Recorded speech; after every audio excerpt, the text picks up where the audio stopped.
but doesn't happen to have a company that can provide it.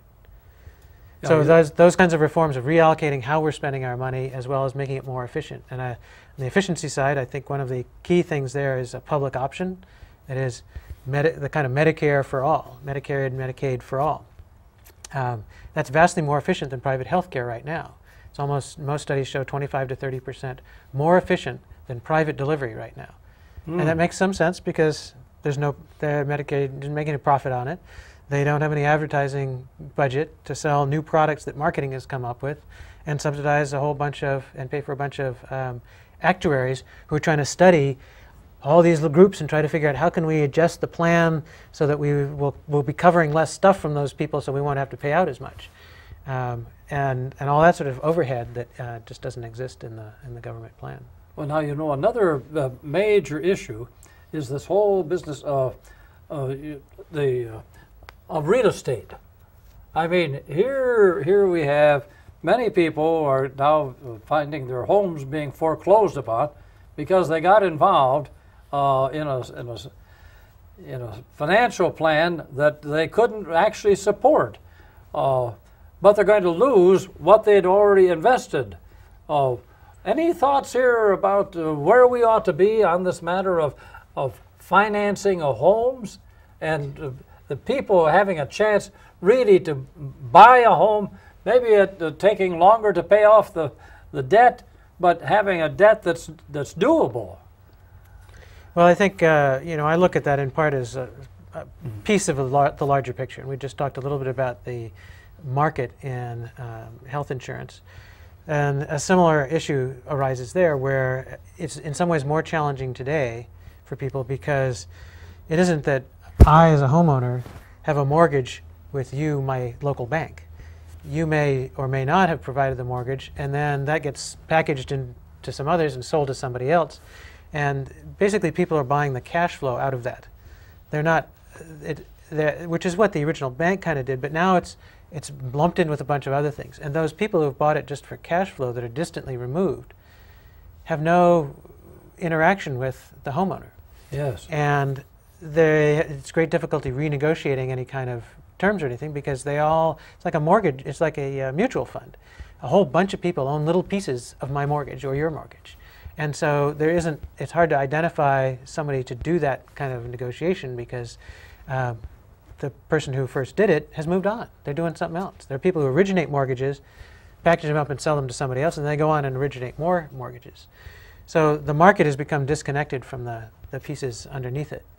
I think in the home mortgage market, you know, we need to look at what are appropriate levels of regulation and the appropriate ways to set limits on the way the market works so that it works for homeowners as well as for financial investors in it. But ultimately, the current market will solve itself because of demographics. And we have an oversupply of housing, the population grows, you know, the demand will rise up to meet the supply over time. You know, everybody still expects that to take several years to clean out the oversupply we have today. But you know, some markets are bouncing back a little bit. We'll see how durable that is and for how long. Well, I remember, you know, I think I've told you my mother grew up in a logging camp. Her father was a logger. Later, when he retired, he came and lived with us. My mother ran a rooming house. That's how she supported the two of us. And now, I grew up in 4 different rooming houses. But it wasn't until we got to the 4th rooming house that my mother was able to have actually accumulated enough savings to put a down payment on her own house. Mm-hmm. And that's the one she owned. Finally, here at the point where I'm about getting through high school, finally she has enough. But people in her bank knew her. Mm-hmm. They knew her record, etc. So you did have a kind of honest relationship, one-on-one, with the people in the town who knew you, knew your record, and could have you invest in something that they know that you're going to get it paid for. Yeah, and today we've moved another level or two away from all that. Most people's debt is through credit cards rather than through a personal debt, a personal loan at the bank, where they could evaluate your ability to repay. So now they've got all these credit scoring systems to try to evaluate that without knowing you, what kind of credit risk you are. But at the same time, the large companies have also, as a result, been able to invest in trying to study buying patterns and so forth, so that they can figure out ways to make you pay more than you thought you were going to pay.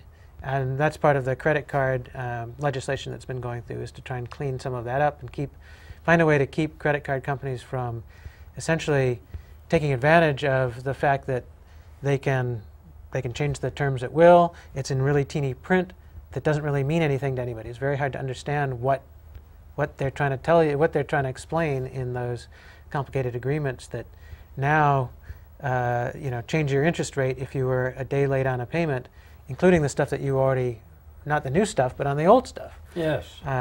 Or gaming the date system so that they close the date for the bill. They don't send out the bill for a week. They give you 2 weeks notice, but the date that you have to pay is like on a Monday. So you can't just send it 2 days before. You have to send it 4 days before if you want to be sure it actually arrives there. If it doesn't get there by 2 p.m., that's not today. That goes into tomorrow's batch. They've been playing a lot of games like that over the last few years, and so it's what they're doing is inviting a considerable amount of re-regulation in order to make sure there's a level playing field where a single person has some reasonable hope of being able to understand what agreement they've entered into with this gargantuan company that can have zillion lawyers and financial analysts trying to figure out how to extract more money out of you, and there's just you trying to do your job and take care of your kids and raise a family. Well, along that line, I never had a credit card until what? I was in my 30s. I mean, I had gone to... That's when they invented plastic? Yeah, they invented plastic. I guess I was even a little late for that. I think they had the plastic, they just didn't have me yet. But that was interesting because I was going to be a pastor in a church in outstate Illinois, and so they had they had a stove and they had a refrigerator, but my wife wanted a stove with a double oven. So we went shopping in downtown Chicago, found one, you see, that she thought would be fine. Finally made a decision to get it, but I didn't want to pay the whole bill until we actually had tried it out in this town 130 miles west of Chicago. Well, I didn't have a credit card.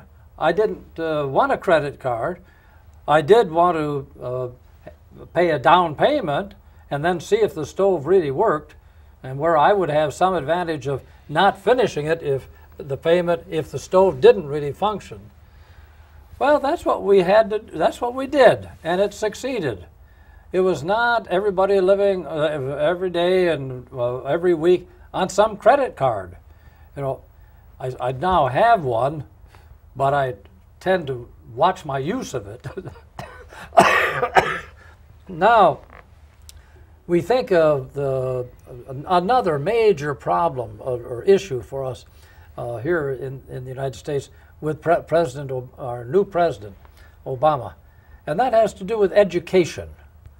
What are some of your thoughts about what we can and could and should do with our new president to strengthen education in America? Well, I think there are a couple of things. I think one of the things that the No Child Left Behind did was try to make it kind of automatic, by the numbers evaluation of schools, and it's much harder to do that than one would like. So it was kind of the way it was set up was kind of a utopian vision of how you might evaluate schools, and we've got to find something that's more realistic as a way to set minimum standards and for measuring progress. So I think that's one of the challenges, is try and reform No Child Left Behind in a way that makes it work, and where schools are not sometimes sort of gaming the system, as some of them have found ways to do. It's very challenging for a lot of schools to measure those things. It takes overhead and administration, but they're probably, some of those things are things that you should measure and try to evaluate. But the sort of automatic way of measuring has not been very effective. And